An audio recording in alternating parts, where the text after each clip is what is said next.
Questa è una Veronica, è chiamata anche Occhi della Madonna,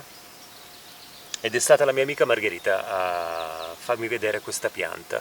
Io l'ho sempre avuta in giardino, non gli ho mai dato molta attenzione. La mia amica Margherita mi ha parlato di questa pianta che si chiama Occhi della Madonna e da lì in poi la noto in giardino, ed è questo che succede quando ci accorgiamo di ciò che ci circonda, o qualcuno ci aiuta ad accorgerci di ciò che ci circonda nell'ambiente dove viviamo. Questo perché solitamente in giardino abbiamo tantissime piante che abbiamo messo noi, che coltiviamo, ma spesso in giardino ci sono già delle piante presenti, spontanee, che sono altrettanto belle, solo che sono piccole, sono un pochettino nascoste, non si fanno tanto vedere, e quindi sarebbe bello ogni tanto osservare il giardino anche in quello che non è la coltivazione che facciamo noi con le nostre piante preferite, ma buttare l'occhio ogni tanto a vedere un qualcosa magari di spontaneo, che può essere bello per via delle sue foglie, può essere bello per il suo colore, può essere bello per i suoi fiorellini. In questo caso i suoi fiorellini azzurri sono veramente stupendi, meravigliosi, azzurri con un centro un po' più chiaro. Questa è chiamata Occhi della Madonna perché è una pianta che ha una leggenda, e si dice appunto che la Madonna con il bambino Gesù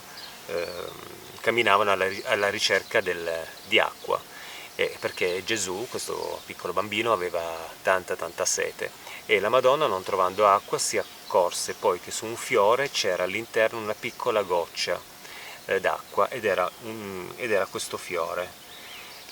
Questa piccola goccia d'acqua, staccando il fiore, è stato appoggiato sulle labbra di Gesù, e questo bambino si è ripreso subito perché aveva bevuto quest'acqua e si è rimesso di nuovo a giocare. Così la Madonna ha preso di nuovo il fiore, l'ha riattaccato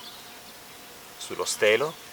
e questo fiore improvvisamente, da bianco, perché era un fiore bianco, è diventato azzurro come gli occhi della Madonna, e da qui prende appunto il suo nome. Quindi è un fiore che ha come leggenda un incontro tra questa figura religiosa e questo fiorellino bianco che a tratti, piccolo così com'era, poteva sembrare insignificante, è diventato stupendo prendendo il colore degli occhi della Madonna. Quindi una leggenda, una storia veramente molto bella e allegra, come questa pianta in natura, perché quando io giro per il mio giardino, soprattutto adesso che l'inverno sta andando verso la fine, e mi accorgo della presenza azzurra di tanti fiorellini, tutto questo mi mette allegria e mi fa veramente voglia di tornare spesso in giardino per accorgermi appunto di cose che sono nascoste e che effettivamente a volte non vedo, perché sono distratto dalle mie solite piante che voglio coltivare. Però effettivamente è sempre così, quando giriamo anche in natura durante una passeggiata nel bosco buttiamo sempre l'occhio ben attento, a volte per terra, perché possiamo accorgerci di un qualcosa di particolarmente affascinante e bello, come questa piccola pianta che appartiene alla famiglia delle Scrofulariacee, si chiama Veronica persica. Ci sono altre specie di Veronica con altre forme e altri fiori. Questa è un po' quella che io preferisco, anche perché è di facilissima coltivazione, basta averla in giardino e fa tutto da sola.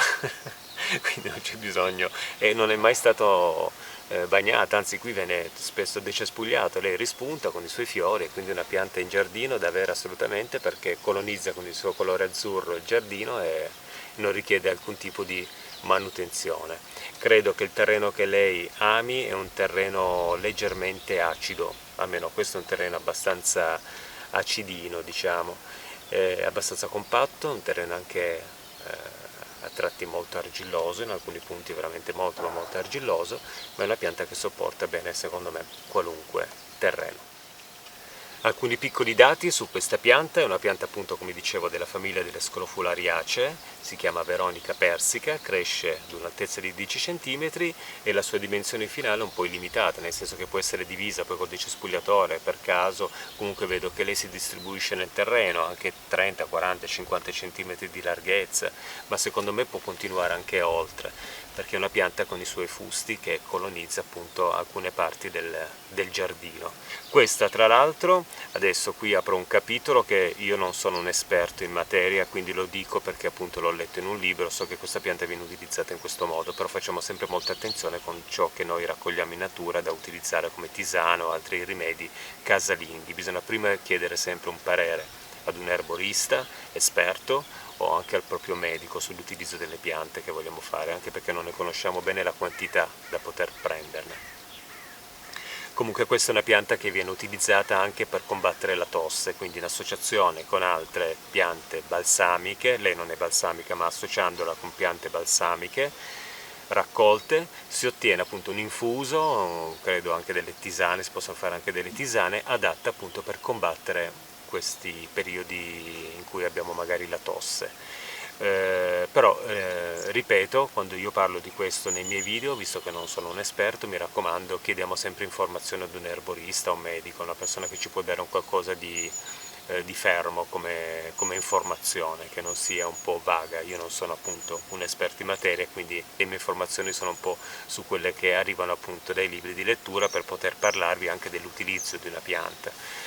Però ricordiamoci che ci sono tante piante che vengono anche solitamente mangiate e che possono crearci dei seri problemi. Una di queste, che io ad esempio non utilizzo quasi mai, è la borragine. Le foglie di borragine sono foglie squisite in pastella,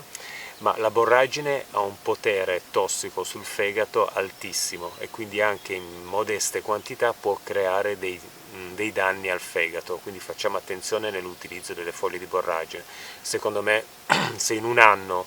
ci mangiamo 4-5 foglie di borragine in pastella tanto per sentirne il gusto non c'è nessun problema, ma se tutte le volte che usciamo in giardino raccogliamo foglie di borragine per farcela in pastella, sicuramente si può andare incontro a dei seri problemi tossici sul fegato, quindi facciamo attenzione, informiamoci sempre su ciò che inseriamo in bocca e mandiamo nel nostro organismo, perché molti veleni tra i più potenti sono quelli contenuti appunto nelle piante.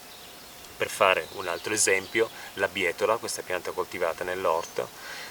contiene molti ossalati di calcio e quindi un uso smoderato, giusto smoderato come termine penso, un uso esagerato di questa pianta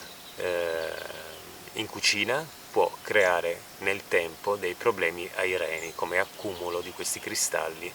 che si creano con un'associazione tra gli ossalati di calcio della pianta e alcuni enzimi che abbiamo noi nel corpo. A me non mi sembra di aver letto questa cosa, però effettivamente è vero, anche gli spinaci ad esempio, non bisogna abbondare con l'utilizzo in cucina degli spinaci, perché anche gli spinaci possono creare un problema di calcoli ai reni, di cristalli nei reni. Quindi le piante vengono sempre utilizzate per scopi magnifici che possono guarirci, però è sempre meglio chiedere l'informazione ad un esperto. Con questo io chiudo il video, volevo parlarvi di questi bellissimi fiorellini azzurri perché sono allegri e mi fanno capire praticamente oggi guardandoli che la primavera si sta avvicinando anche in maniera abbastanza anticipata e non vedo l'ora. Adesso il giardino qui è un pochettino disordinato ancora perché si stanno facendo un bel po' di lavori, ma non vedo l'ora di ritornare pian piano a occuparmi in pieno di questo giardino con i suoi fiori e chissà accorgendomi magari di altre piccole piante che crescono qui e di cui posso parlarne nel mio canale Appuntamenti in Giardino. Ciao a tutti, grazie e ad un prossimo video. Ciao ciao!